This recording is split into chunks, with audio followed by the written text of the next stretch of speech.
Hello everyone, this is doctor Neelam Avtar Singh, homeopathy consultant. आजकल हम 100 days 100 cases कर रहे हैं। उसके तहत आज फिर से एक केस की बात करेंगे और ये वो मेडिसिन है जो आप सबको इजीली पता लग जानी चाहिए कि कौन सी दवाई दी थी। तो मेरे मन में है कि आप जो भी अंडरस्टैंड करो, जो भी मेडिसिन मैं बार बार करवा रही हूँ उनको अंडरस्टैंड करके अपने प्रैक्टिकली अपने क्लिनिक में इस्तेमाल करो। सो ये भी एक ऐसा ही केस है जो आप 2 मिनट में दवाई तक पहुंच जाओगे। ये 10 साल पहले की बात है जब मेरे पास एक 10 साल का बच्चा आया था और इसको अस्थमा है। अस्थमा की प्रॉब्लम, जब वो छोटा सा अभी 6 मंथ्स का था तो तभी से उसको न्यूमोनिया हुआ जो बिगड़ गया, उसकी वजह से उसको अस्थमा हो गया।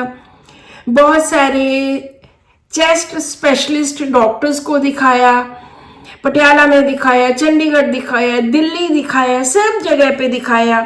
डॉक्टर्स ने वो स्टीरॉइड्स एंड इनहेलर्स वो सब कुछ स्टार्ट किया। आईजी लेवल बहुत ज्यादा हाई था, इट वॉज मोर देन 10,000, जो कि 1,000 से कम होना चाहिए। सो बहुत सारे डॉक्टर से दवाई लेने के बाद भी कोई फर्क नहीं पड़ा। होम्योपैथी भी ली काफी डॉक्टर से। इसको उन्होंने पहले बेलाडोना दी थी और भी कुछ मेडिसिन, एकोनाइट, आर्सेनिक, ऐसे कुछ मेडिसिन दी हुई थी। जब पूछा गया कि बच्चे के बारे में बताइए, इसका स्वभाव बताइए कि कैसा है, तो उसके पेरेंट्स ने बताया कि बहुत अच्छा बच्चा है, बहुत कहना मानता है और कभी जिद नहीं करता, कभी किसी चीज की कोई डिमांड नहीं होती। अगर मान लो कभी कुछ मांग भी लिया तो हम कह देते हैं कि चलो फिर अगली बार ले लेंगे, तो वो मान जाता है। गुस्सा तो आता है लेकिन कभी भी एक्सप्रेस नहीं करता। बड़ों की बहुत ज्यादा रिस्पेक्ट करनी और पढ़ने में हमेशा फर्स्ट सेकंड आना, टॉपर है, बहुत ज्यादा रिस्पॉन्सिबिलिटी, खुद से ही पढ़ना, खुद से ही सब कुछ करना। उसको प्रॉब्लम क्या होती थी कि जब भी वो भागता था, जब भी वो दौड़ता था, खेलता था, तब उसको सांस लेने में दिक्कत होती थी और बहुत जल्दी रो पड़ना, खुद को एक्सप्रेस ना कर पाना। कोई अंधेरे से डर नहीं, कोई अकेले रहने से डर नहीं, ऐसा कुछ नहीं। मेमोरी बहुत शार्प।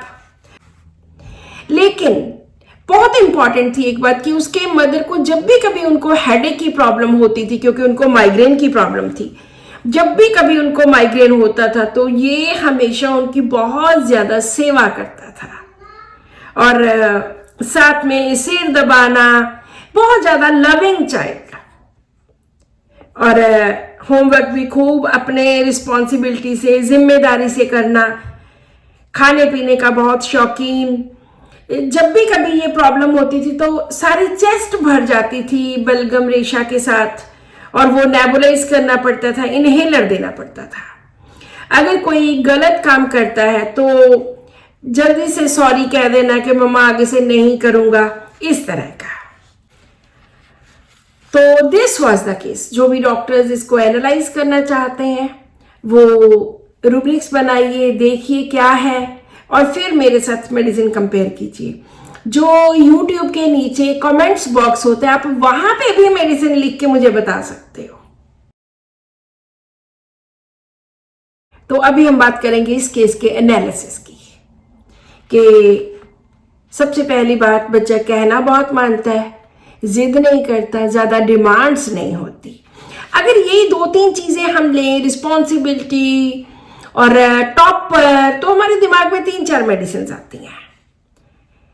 अगर रूब्रिक वाइज देखते हैं तो कहना मान लेना, यील्डिंग डिस्पोजिशन, जिद नहीं करनी, डिमांड नहीं करनी, ask for nothing, desires nothing, और गुस्सा आता है लेकिन एक्सप्रेस नहीं करता, बड़ों की रिस्पेक्ट करनी, बड़ों के साथ ज्यादा उनकी इज्जत करनी, this is reverence for those around.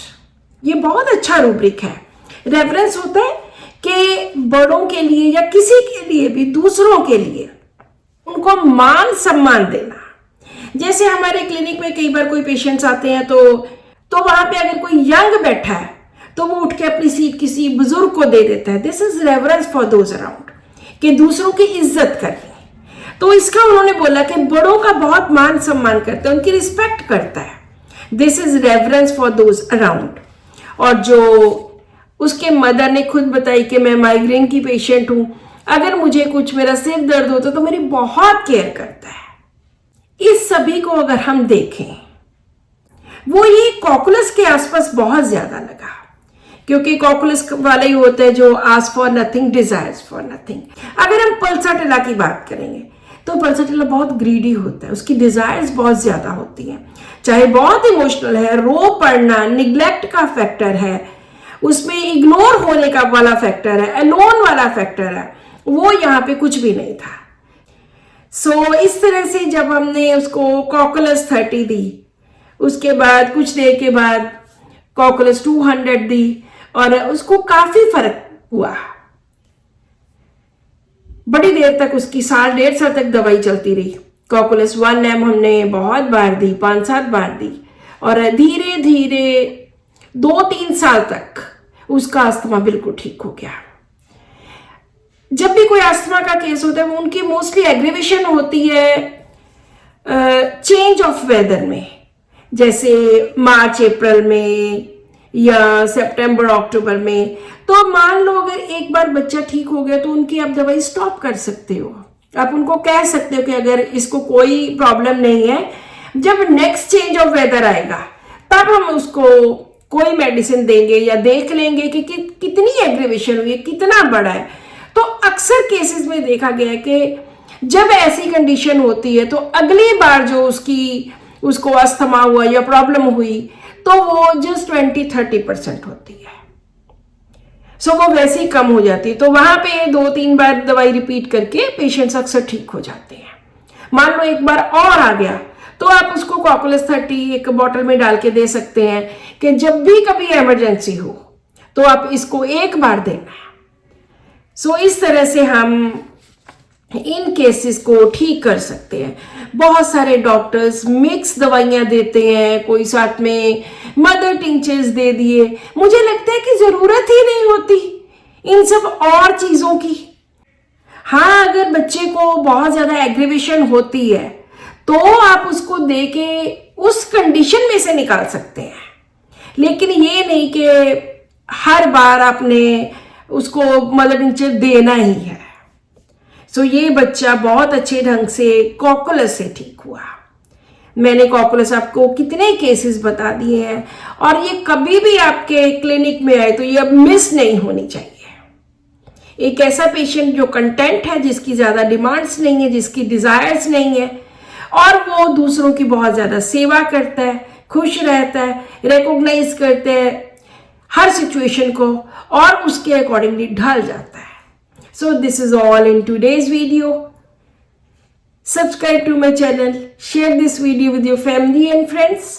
And thank you so much for watching this video and keep watching my videos. Thank you.